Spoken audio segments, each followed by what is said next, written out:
The sand particles stung Lena Voss's face as she adjusted her respirator, the faint whistle of wind penetrating even the thick polymer of her protective suit. Horizon Base rose before her like a mirage in the endless red desert, a collection of weathered domes half buried in dust, their surfaces scratched dull by years of sandstorms. This was Dust World, or Tai Sa as the first Vietnamese colonists had named it, a planet of perpetual sandstorms and crimson skies. The year was 2387, and Earth's climate catastrophes had long ago pushed humanity to the stars, only to find that many colonized worlds had become death worlds, planets whose environments actively resisted human habitation. Tai Sa was among the worst, a planet whose atmosphere contained breathable oxygen, but whose surface was scoured clean by relentless sandstorms. Only in the shelter of rock formations could humans build sustainable habitats, and even those required constant maintenance. That's where Lena came in. As a survival engineer for hire, she specialized in fixing what others couldn't or wouldn't. Her latest contract had brought her to Horizon, a forward outpost responsible for mineral extraction and atmospheric research. Their dust filtration system was failing, and without it, the entire base would suffocate under the fine particulate that infiltrated every crack and seal. The massive exterior airlock hissed open, and Lena stepped into the decontamination chamber. Red sand cascaded from her suit as pressurized air jets blasted her from all sides. When the inner door finally opened, she was greeted by a thin man with deep-set eyes and a perpetual frown. "Cutting it close. Engineer Voss," he said, glancing at the monitoring station. "Storm index rising to Category 4. Another hour and we'd have had to list you as lost." Lena removed her helmet, shaking loose her short, dark hair. "Wouldn't be the first time. Administrator Joe. Transport crashed 50 kilometers out. Had to walk the rest."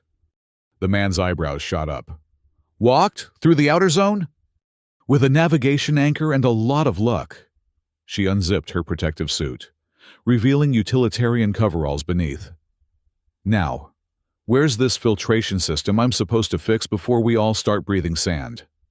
Joe led her through corridors lined with pipes and conduits. Horizon wasn't built for aesthetics. It was functional, industrial, with every square meter dedicated to survival or resource extraction. The walls bore the patina of constant use, scuff marks, handprints, and the reddish stain of Tai Sa's dust that never quite washed away. "Population?" Lena asked, making mental calculations. 87 permanent residents, plus a rotation of 12 researchers," Joe replied. "Mostly technicians, miners, and support staff." "And how long has the filtration been degrading?" Joe hesitated. 3 weeks. Central Authority delayed sending a specialist. Said we could manage with reduced capacity." Lena snorted. "Central Authority sits in climate-controlled offices on terraformed planets. They've never tasted sand in their coffee." They arrived at the Environmental Control Center, a cramped room filled with monitoring equipment and the constant hum of machinery. A woman with graying hair tied back in a tight bun turned as they entered. "Our salvation arrives," she said dryly. "I'm Dr. Emil Hart, Chief Meteorological Researcher, and you're later than promised." "Sand's not great for keeping schedules," Lena replied, extending a hand that Dr. Hart grudgingly shook. "Show me the problem." Dr. Hart pulled up a holographic display showing the base's environmental systems. Red warnings pulsed across the filtration network. "Primary and secondary particle extractors, operating at 38% capacity," Dr. Hart explained. "Tertiary system completely offline. We're cycling the air through emergency scrubbers, but they're not designed for continuous use. 2 more weeks, maybe less, and we'll reach critical particulate levels." Lena studied the diagrams, mentally cataloging parts she would need.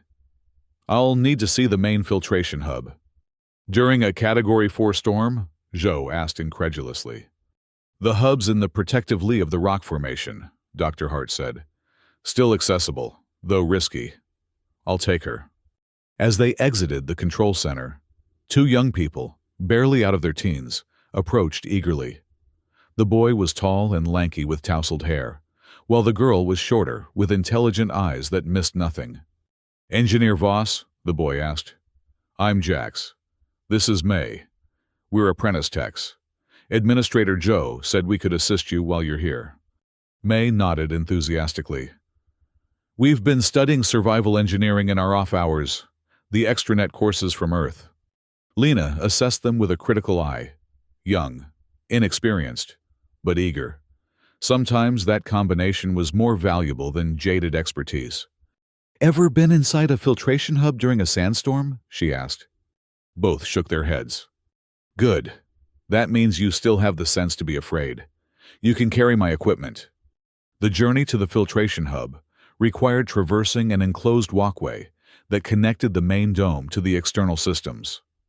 Though protected, the transparent sections revealed the fury of the storm outside, billowing clouds of red dust that obscured all visibility beyond a few meters, illuminated by the eerie, diffused light of Taisa's sun.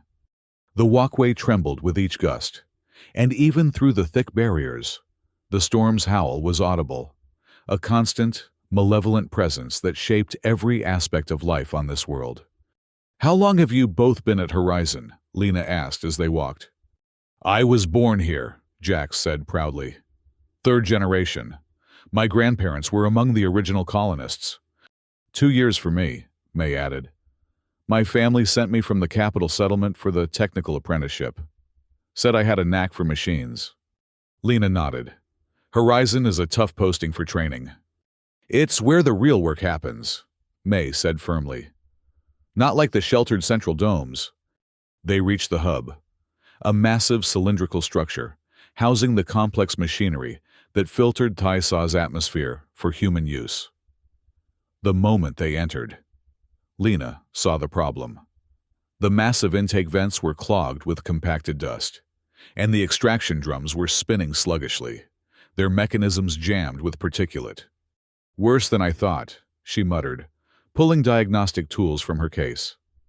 "Your maintenance crew should have cleared those primary intakes months ago." Dr. Hart's expression tightened. "Our maintenance chief was lost in a storm 6 months back. His replacement lacks experience with these older systems." Lena connected her diagnostic pad to the main control interface. Data scrolled across the screen, confirming her visual assessment. "I'll need to shut down the entire system to clear the primary extractors. That means emergency air circulation only, for at least 12 hours. 12 hours, Joe's voice came through the communication link. "The emergency system won't maintain safe levels that long. Then evacuate non-essential personnel to the secure inner chambers," Lena replied. "They're rated for higher particulate levels." "We can help with the extraction drums," Jax offered. "May and I have cleaned the smaller units before." Lena considered this. "Fine. Start with extraction units 3 through 6. I'll tackle the main intakes." As they worked, the storm intensified. The structure groaned under the assault of wind and sand, metal contracting and expanding with ominous creaks. Lena methodically disassembled the primary intake mechanisms, revealing years of accumulated dust that had formed a concrete-like substance in the delicate machinery. "This is beyond normal accumulation," she said, showing Dr. Hart a handful of the compacted material. "The chemical composition is off, almost like it's been deliberately packed in." Dr. Hart frowned, taking a sample. "I'll run an analysis, but you're right. This isn't natural buildup." Hours passed as they worked in the increasingly unstable environment. The storm outside had risen to Category 5, the highest on Taisa's scale. Visibility was 0, and the communications link to the main base flickered with static. "We'd need to return immediately." Joe's broken voice came through. "System warnings in the main dome." "Repeat that, Administrator," Lena called, but the communication had failed. Dr. Hart checked her portable atmospheric monitor. "Oxygen levels in the main dome are dropping. Something's wrong with the emergency circulation."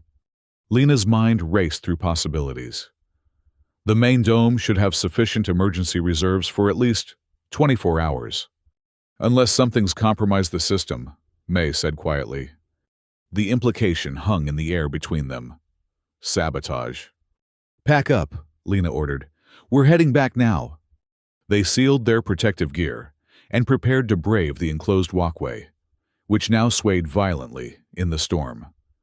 Lena took point, followed by May, Jax, and Dr. Hart. The journey that had taken 10 minutes on the way out now stretched interminably as they fought against the structure's movement. Halfway across, a deafening crack split the air. One of the walkway's support struts had failed, causing the entire structure to list to one side.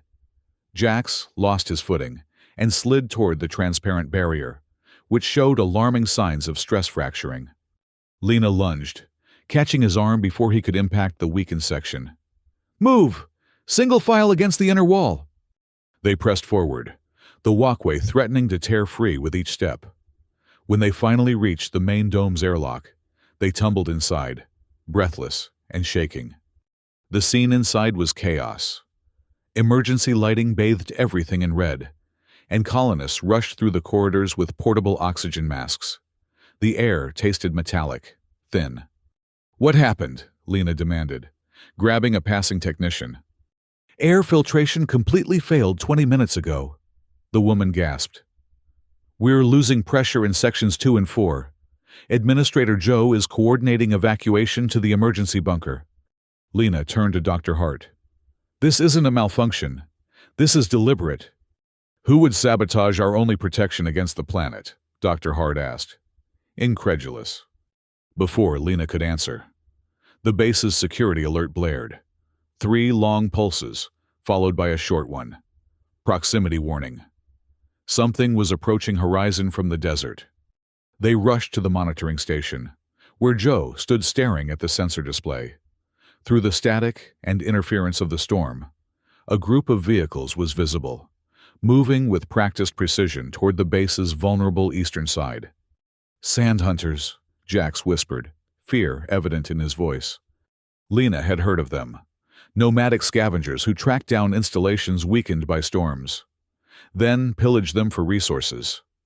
They were a myth on most worlds, but on Tai-Sa, with its isolated outposts and lethal environment, they were a real threat. How many? She asked. Sensors show 8 vehicles, Zhou replied. Estimate 20 personnel, heavily equipped for sand traversal. And we're sitting here with failing life support, Dr. Hart said grimly. Perfect timing.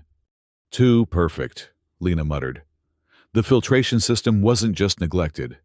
It was sabotaged to fail during a major storm, when rescue would be impossible. Joe's face hardened. We need to get everyone to the secure bunker and seal it. It's hardened against both environmental and security threats. No, Lena countered. That's exactly what they want. They'll wait us out until our air runs out, then walk in and take everything. What's the alternative? Dr. Hart demanded. Fight them in the open with our oxygen depleting by the minute? Lena pulled up the base schematics on the nearest console. We have to fix the filtration system, not the main hub. That would take too long. But there's an auxiliary intake here, on the western perimeter. If we can get it operational, we can at least stabilize the air quality inside the main dome. That intake is directly exposed to the storm, Joe objected. It's suicide to attempt repairs now. I'll go, Lena said firmly. It's what you brought me here for. But I need a security team to watch for the sand hunters while I work. Zhu hesitated, then nodded. I'll assemble a team, but you'll need to move fast. Our reserves won't last more than 3 hours. As Zhou coordinated the security response, Lena gathered the tools she would need. Jax and May appeared at her side, both wearing determined expressions. We're coming with you, May stated. It wasn't a question. This isn't an apprenticeship exercise, Lena warned. It's life or death. We know, Jax replied. But we know this base better than you do. The auxiliary intake has quirks that aren't in the schematics. Lena recognized the truth in his words. Fine. But you follow my orders exactly. No heroics. They suited up in the base's heaviest protective gear. Reinforced exosuits designed for external repair work during moderate storms. These would be pushed to their limits in the current Category 5.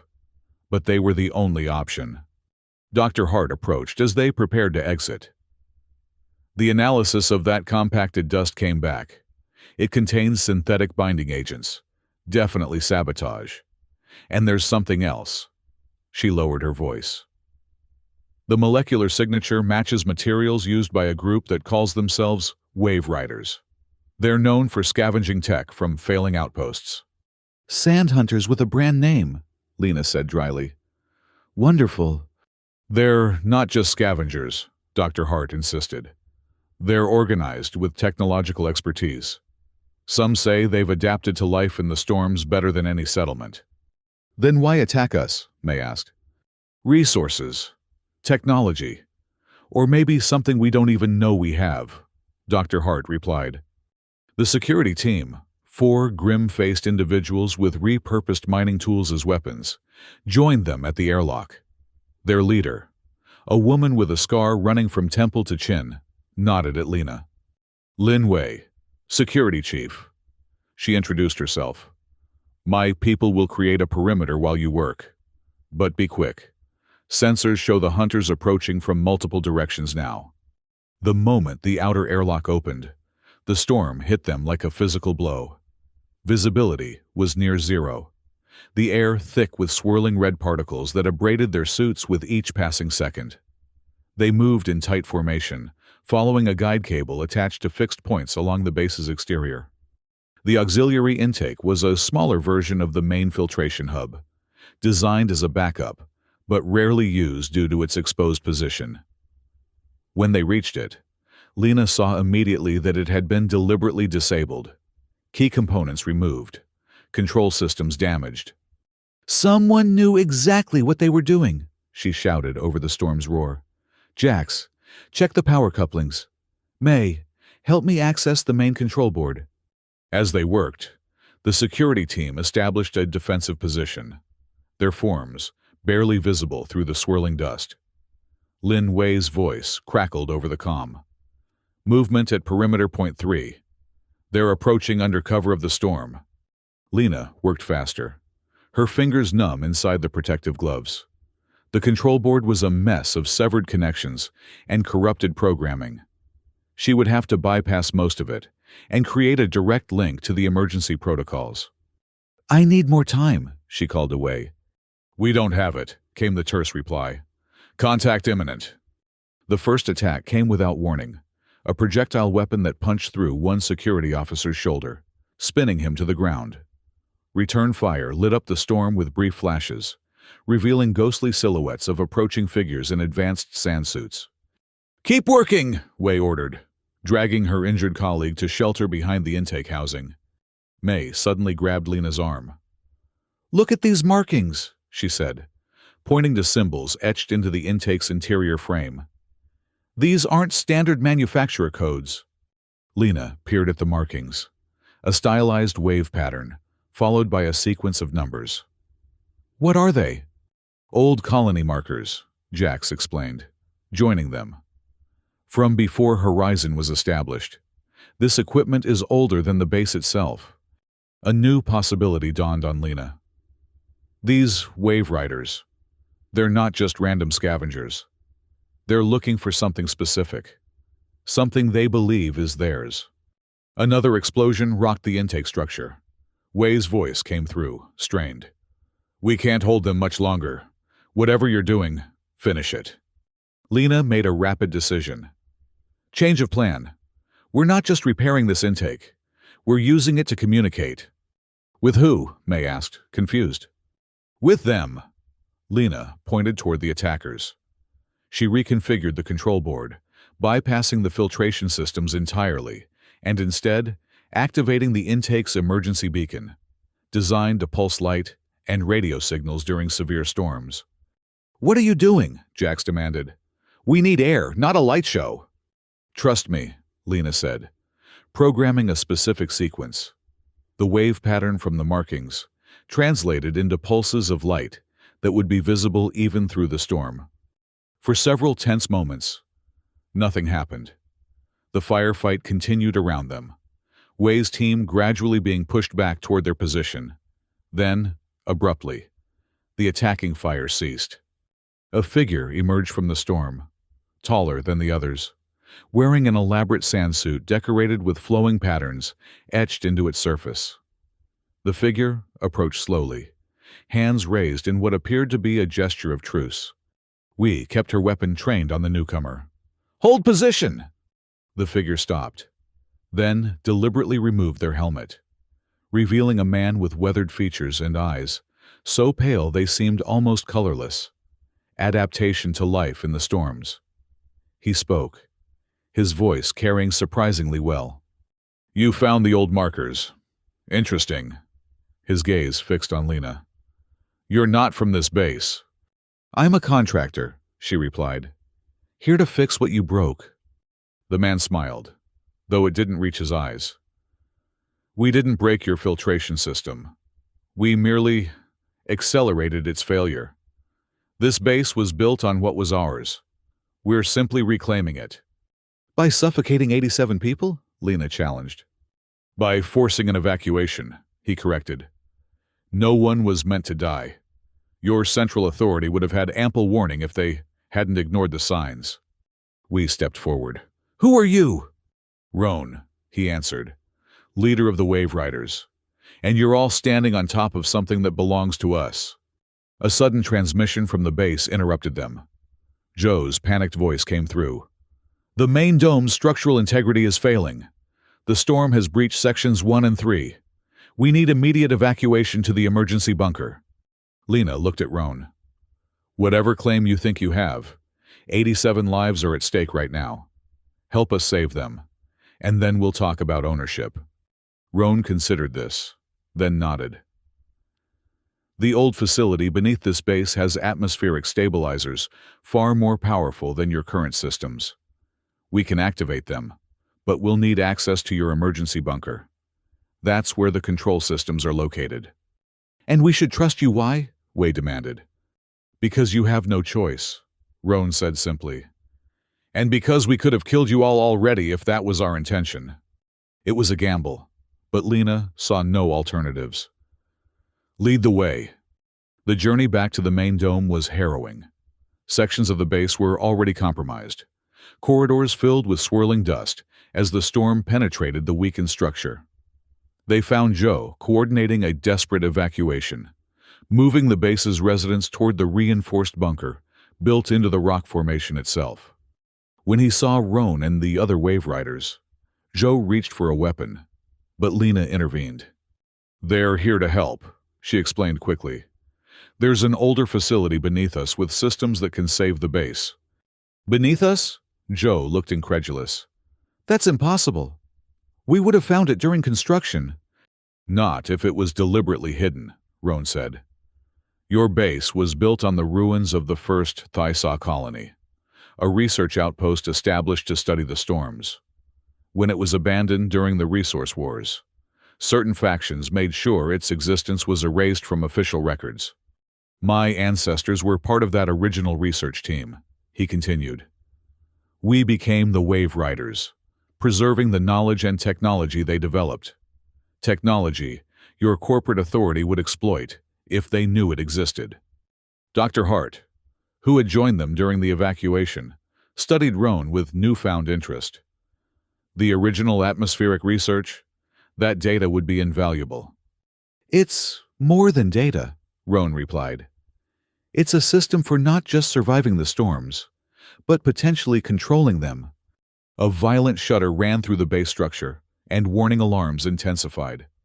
"Debate the historical significance later," Lena cut in. "Right now, we need those atmospheric stabilizers. Where exactly are they, and how do we access them?" "The emergency bunker was built directly on top of the old control center," Roan explained. "There's an access point in the floor that your builders probably sealed or disguised as maintenance access." They hurried to the bunker, where frightened colonists were crowding into the reinforced space. The air was growing thin, and many were already using emergency oxygen masks. Jax and May moved through the crowd, helping the elderly and children find places to sit. Roan scanned the bunker floor, then pointed to a section near the rear wall. There, that panel is newer than the others. Lena and Wei moved a storage cabinet to reveal the panel Roan had indicated. It appeared to be standard maintenance access, but when Lena examined it closely, she saw that it had been designed to blend seamlessly with the surrounding floor. "Help me with this," she called to Jax, and together they pried up the panel, revealing a dark shaft descending into the rock below. Roan produced light sources from his equipment. "I'll lead. The systems will recognize me." "I'm coming with you," Lena insisted. "As am I," Dr. Hart added. "If this is truly original atmospheric research, my expertise will be needed." Joe looked torn, but finally nodded. "Go. I'll manage things here. But if this is a trick—" He left the threat unspoken. Roan descended first, followed by Lena, Dr. Hart, and 2 other wave riders. The shaft extended 20 meters straight down, ending in a small chamber that appeared untouched for decades. Dust lay thick on ancient consoles and equipment that seemed both familiar and alien. The aesthetic of early colonial technology, before standardization. Roan moved with certainty to a central console and placed his hand on a scanner. To Lena's surprise, it illuminated, recognizing his biometric signature. "Genetic keying," he explained. "Passed down through my family line. The original researchers ensured their descendants would always have access." The room hummed to life around them, lights flickering on to reveal a space far larger than Lena had anticipated. What had appeared to be a simple control room opened into a vast chamber filled with machinery she didn't recognize, technology that predated current atmospheric processing by centuries. "What is all this?" Dr. Hart whispered, awe evident in her voice. "The heart of Project Tempest," Roan said, activating more systems with practiced ease.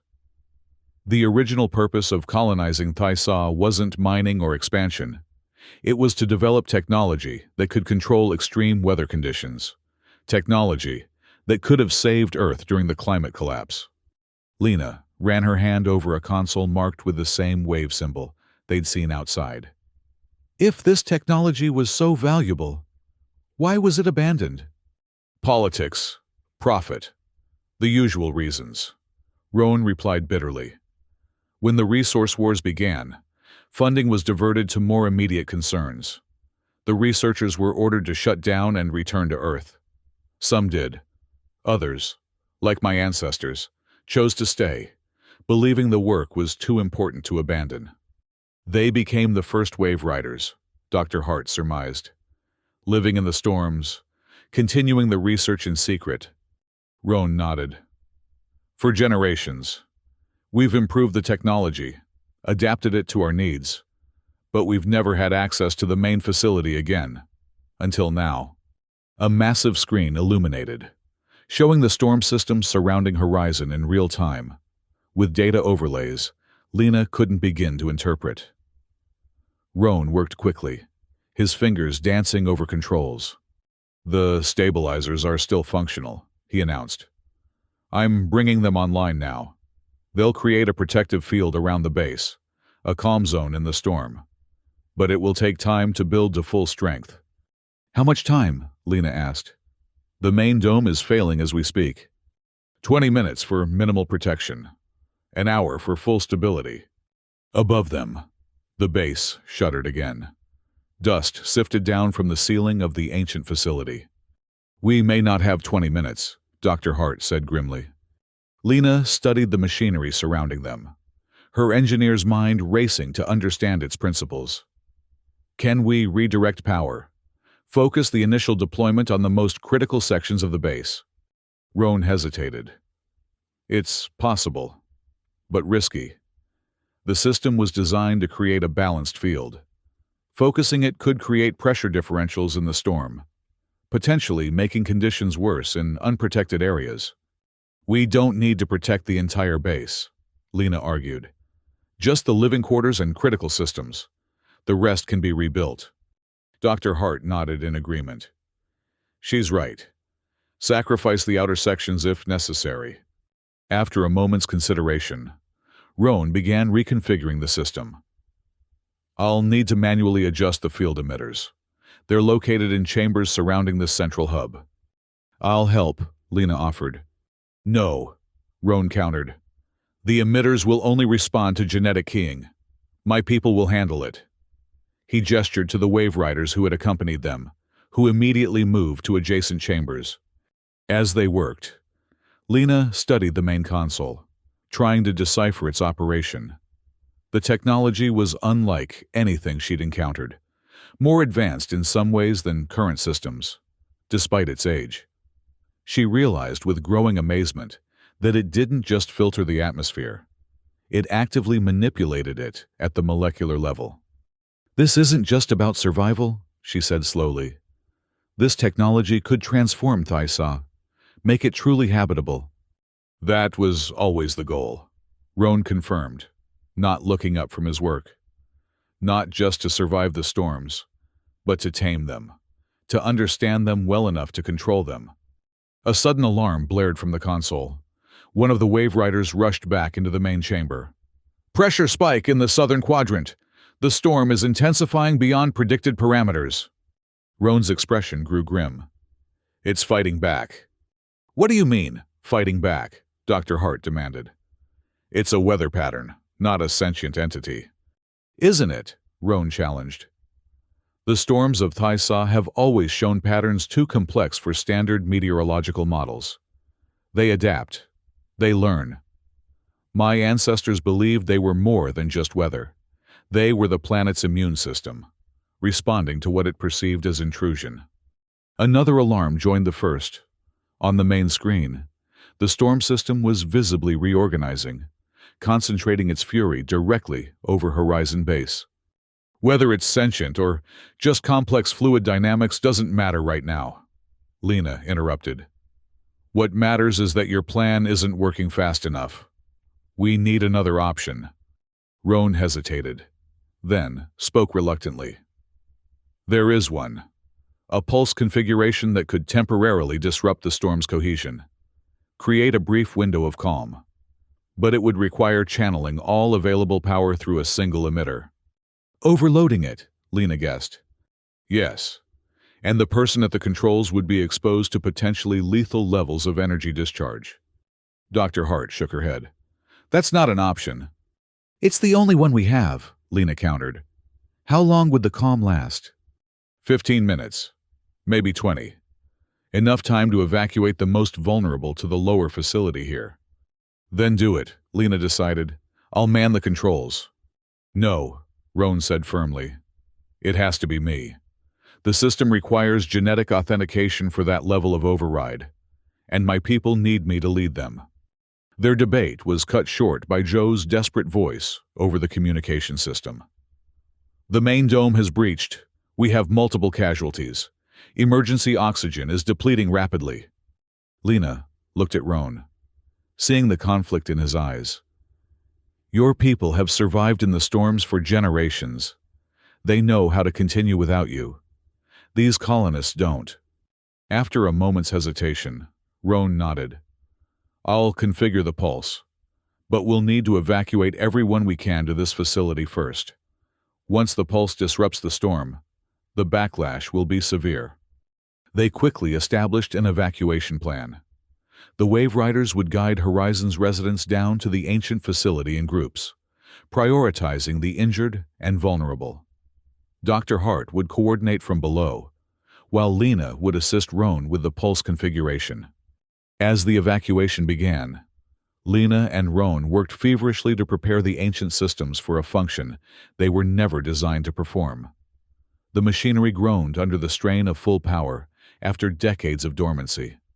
Why attack Horizon now? Lena asked as they worked. If you've known about this facility all along, why wait until now to reclaim it? Roan's hands never stopped moving across the controls. We've been monitoring the storms, They're changing, becoming more organized, more powerful. Our predictive models show a convergence forming, what we call a megastorm. If it fully develops, it could scour half the planet clean. And this technology could stop it? Not stop, but perhaps redirect it, minimize the damage. He looked up briefly. We needed access to the main facility before the convergence completes. Your filtration system failing was an opportunity we couldn't ignore. Lena processed this information as she helped reroute power conduits. You could have approached openly, asked for cooperation. Roan laughed without humor. We tried, years ago. Central authority classified us as scavengers, terrorists, placed bounties on Wave Rider leaders. We learned to survive by being feared. The evacuation proceeded as quickly as possible, though the deteriorating conditions in the main base slowed progress. Jax and May proved invaluable, their knowledge of Horizon's layout helping guide people through failing corridors to the access shaft. After 40 minutes, Joe reported that 2/3 of the base's population had been evacuated to the lower facility. The remainder were either too injured to move or trapped in sections now inaccessible due to structural collapse. We can't wait any longer, Roan decided, moving to the pulse control station, a separate console isolated behind protective barriers. The convergence is accelerating. If we don't act now, the pulse won't be strong enough to disrupt it. Lena followed him to the isolated station. What do you need me to do? Monitor the main console. When I activate the pulse, the system will become unstable. You'll need to manually balance the power flow to prevent a catastrophic overload. As Roan stepped into the control booth and sealed the door, Lena returned to the main console. The screen showed the storm's pattern clearly now, a massive spiral tightening around Horizon, winds exceeding anything in the base's meteorological records. Ready, Roan's voice came through the communication system. Ready, Lena confirmed, hands poised over the controls. Roan placed both hands on a crystalline interface that glowed in response to his touch. Initiating pulse in 3, 2, 1. The entire facility shuddered as power surged through ancient conduits. On the screen, a visible wave of energy expanded outward from the base, intersecting with the storm front. For a brief moment, nothing seemed to happen. Then, like a curtain being drawn back, the swirling dust parted, revealing a clear circle of calm centered on Horizon. Alarms blared across the console as power levels spiked dangerously. Lena worked frantically to balance the flow, rerouting energy from non-critical systems to maintain the pulse. Inside the control booth, Roan was enveloped in crackling energy, his face contorted in pain, but his hands steady on the interface. The genetic bond that allowed him to control the system was now channeling destructive forces through his body. Power fluctuation in the eastern emitter, Lena called out. I can't stabilize it remotely. Override protocol, Roan gasped, his voice strained. Secondary console. Lena located the secondary controls, a smaller version of the main genetic interface. She placed her hand on it hesitantly, knowing it wasn't designed for her DNA. To her surprise, it responded, though weakly. The display flickered, showing a partial acceptance. How is this possible? She demanded. Roan managed a pained smile. The system recognizes compatible patterns. You have engineered genetic modifications. Similar enough.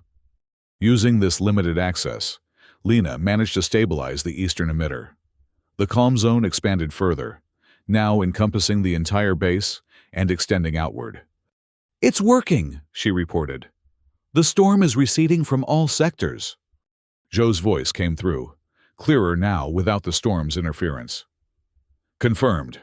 We have clear skies directly overhead. Rescue teams are accessing the trapped sections now. But the victory was short-lived. On the monitoring screen, Lena saw the storm reforming at the edges of the calm zone, gathering strength, becoming more concentrated.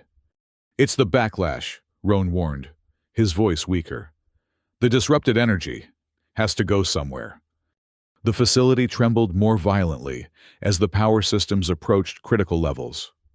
In the control booth, Roan collapsed to his knees, still maintaining contact with the interface but clearly failing. Lena made a split-second decision. "I'm coming in!" "No!" Roan shouted. "The booth isn't shielded for two. The energy discharge will kill us both." "If you fail, everyone dies anyway," Lena countered, overriding the booth's safety locks with her engineering tools. The moment the door opened, she was hit by a wave of heat and crackling energy that made her hair stand on end. She fought through it, reaching Roan's side just as he began to slip from the interface. "Together," she said, supporting him with one arm while placing her free hand alongside his on the crystal panel. The pain was immediate and overwhelming, like fire in her veins. But the interface responded, glowing brighter as their combined genetic patterns stabilized the connection. The pulse strengthened, pushing the storm back further. "Evacuation status?" Lena managed to ask through gritted teeth. "Final groups reaching the lower facility now," Zhou reported. 93% of personnel accounted for. The rest? A pause. "Confirmed casualties? 7. Lena closed her eyes briefly, absorbing the loss. 7 people who would never leave Taisa. 7 who had paid the ultimate price for humanity's tenuous foothold on this hostile world. "Power systems at 115% of maximum rated capacity," an automated voice announced. "Critical failure imminent." "We need to shut it down," Lena told Roan. He shook his head weakly. "Can't. Yet. The backlash would destroy everything. Need to redirect it." With his remaining strength, Roan adjusted the pulse configuration. On the screen, Lena saw the storm energy being channeled away from Horizon, forming a new pattern, a controlled vortex that moved steadily eastward, toward the unpopulated desert. "Genius," she whispered, understanding his strategy. "Creating an artificial eye that will pull the storm away from us." Roan nodded, then slumped further, his life force clearly ebbing. "Finish it," he murmured. "When the vortex reaches the eastern ridge, shut down the pulse. The mountains will disrupt the pattern." Lena watched the screen intently, supporting Roan's weight while maintaining their connection to the interface. The artificial vortex moved as directed, gathering the storm's energy and pulling it away from Horizon Base. When it finally reached the mountain ridge that bordered the eastern desert, Lena initiated the shutdown sequence. The pulse faded gradually, allowing the system to cool without catastrophic failure. The moment the interface deactivated, Lena dragged Roan from the booth. His skin was burned where it had contacted the crystal, and his breathing was shallow. "Medical team!" she shouted into the communication system. "I need a medical team at the control center immediately." Dr. Hart arrived minutes later with 2 wave riders who carried emergency medical equipment. They worked quickly to stabilize Roan, whose condition was critical but not yet fatal.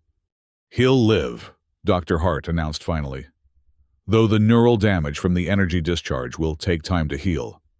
Outside, the storm had diminished to a Category 2, still dangerous, but manageable. The immediate threat had passed, though the base had suffered extensive damage. In the following days, a tentative alliance formed between Horizon's survivors and the Wave Riders. With the ancient facility now accessible, both groups worked to integrate its technology with the remaining systems of the base. Lena oversaw the reconstruction efforts, applying her expertise to merge old and new technologies. The advanced atmospheric processors from the original research station were far superior to anything currently in use. And once fully operational, they created a permanent zone of relative calm extending several kilometers in all directions from the base. A week after the storm, Lena found herself standing on an observation platform that had been uncovered during the reconstruction. It offered a panoramic view of the transformed landscape around Horizon. Where once there had been only swirling dust and rock.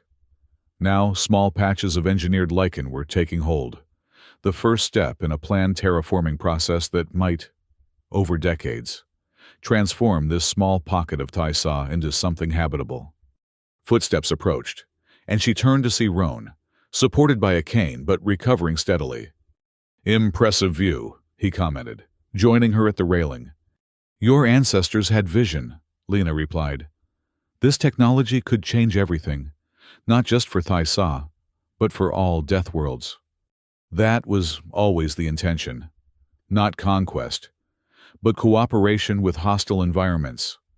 He gestured toward the horizon, where the ever-present storms still raged beyond their protected zone. "We haven't tamed the planet. We've just negotiated a small truce." Joe and Dr. Hart joined them, along with Jax and May, who had been officially appointed as liaisons between the base personnel and the Wave Riders. "Central Authority has finally responded to our situation report," Joe announced. "They're sending a research team to evaluate the significance of the discovery."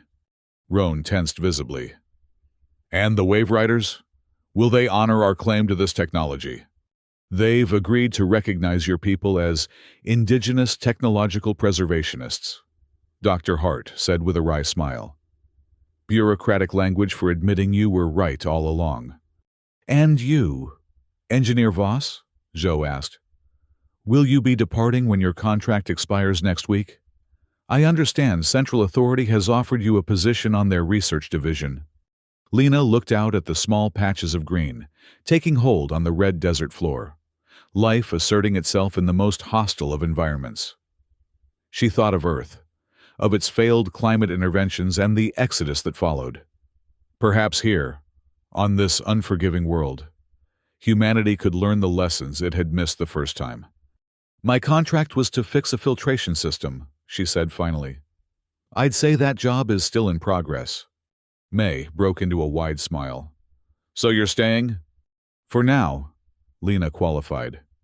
"Someone needs to make sure this technology is used properly, that we work with this world, not against it." As they discussed plans for expanding the habitable zone, a technician approached with an urgent expression. "We're detecting unusual readings from the western quadrant," she reported.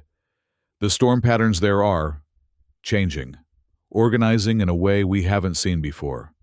On the horizon, visible even from their vantage point, a massive wall of swirling red dust was forming, larger and more structured than any storm previously recorded on Taisa.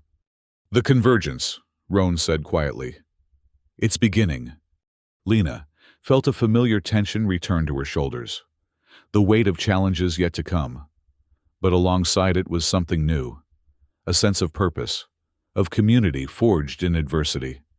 "Then, we'd better get to work," she said, turning back toward the base where ancient technology and modern determination were combining to forge a future on this world of endless storms. Behind them, on the distant horizon, the dust continued to gather,